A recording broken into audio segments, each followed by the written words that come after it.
tension, pareil, ils ont fait une petite page sur le pack.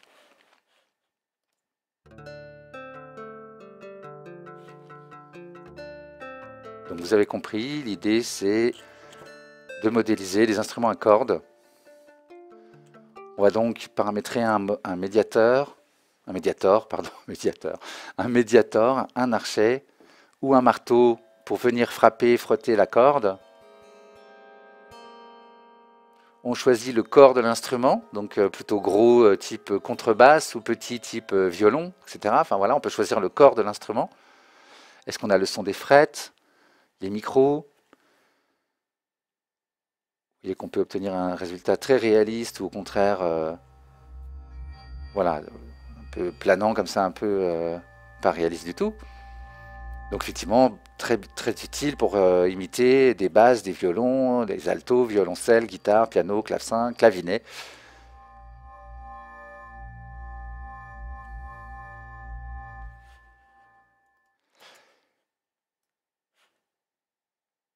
Et donc tension. Vous avez donc toujours pareil, les parties, vous voyez le carré là, donc l'exciteur. En fait, c'est simple, hein, la vibration de la corde est transmise au corps de l'instrument. Donc, on a un exciteur qui va envoyer dans string, d'accord. Et ensuite, donc l'instrument résonne et on peut augmenter le volume du son grâce à un micro. Donc, les strings sont là, oui. Et donc, le body est là, d'accord. Et dans Filter Global, effectivement, on va avoir tous les réglages qui concernent effectivement l'amplification des notes, etc., etc. Et vous voyez qu'effectivement sur... alors attendez, c'était là, voilà, Pressure, Slide, vous voyez que ça c'est aussi du MPE. Donc la pression, le mouvement sur les côtés, le note pitch bend on l'a ici.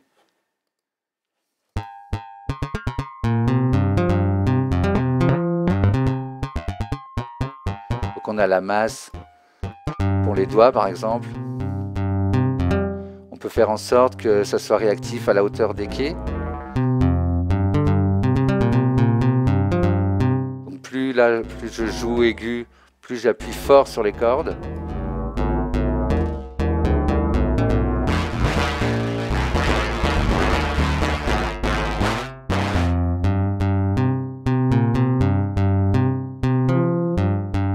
Et que ça bouge un petit peu le son, hein, si on fait un réglage un peu moins extrême, ça va faire vivre le son. La position du micro.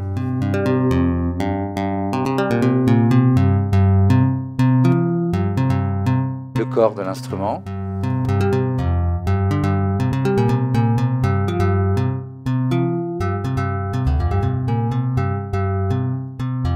La taille de l'instrument.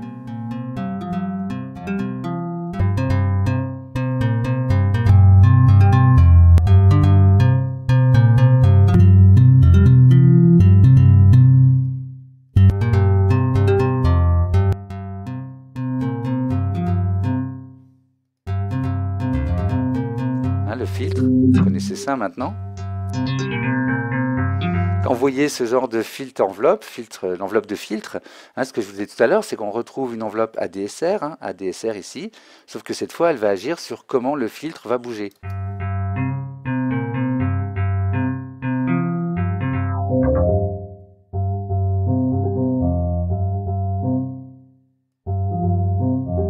Il peut répondre à la vélocité.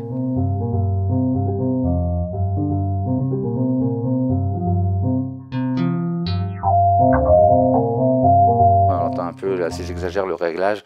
Bon voilà, je pense que pour aller, je vais pas aller trop loin. Oui, ici l'unisson, voilà. Après on peut le détuner, etc. Vous voyez qu'on peut obtenir. Ce que je vous conseille toujours, c'est d'ouvrir les dossiers et d'aller voir un peu dans ce que vous avez, les différents exemples. Ça permet d'entendre. Là, c'est vraiment une bonne solution pour entendre un peu le type de son.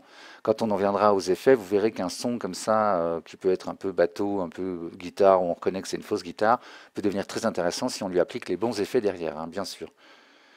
Alors attention, alors oui, avec tension, attention. Effectivement, avec tension, ça m'est arrivé de ne plus avoir de son du tout, notamment à cause du damper là. Voilà, si vous augmentez certains réglages, tout d'un coup, ça fait le silence total. Bon, là, je vais pas y arriver, effectivement. Donc voilà, le choix de l'exciteur et les réglages qu'on choisit. Donc, voilà, par exemple, là, j'avais pris Plectrum, donc je trouve plus le...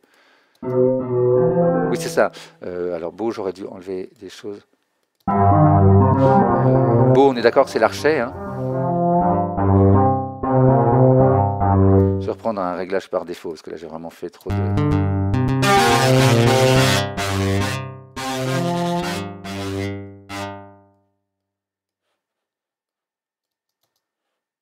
Il ne veut plus jouer. Voilà, voilà, c'est ce qui se passe.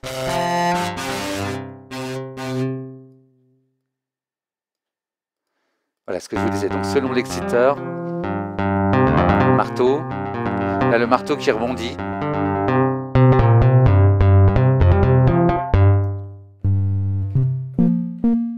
Je ne suis pas sur la bonne piste. C'est celle-là. Vous voyez, le marteau rebondit. Quand j'appuie sur la touche, je reste appuyé. Ça rebondit. Bon, voilà, je vous laisse aller voir. Je ne veux pas aller trop loin.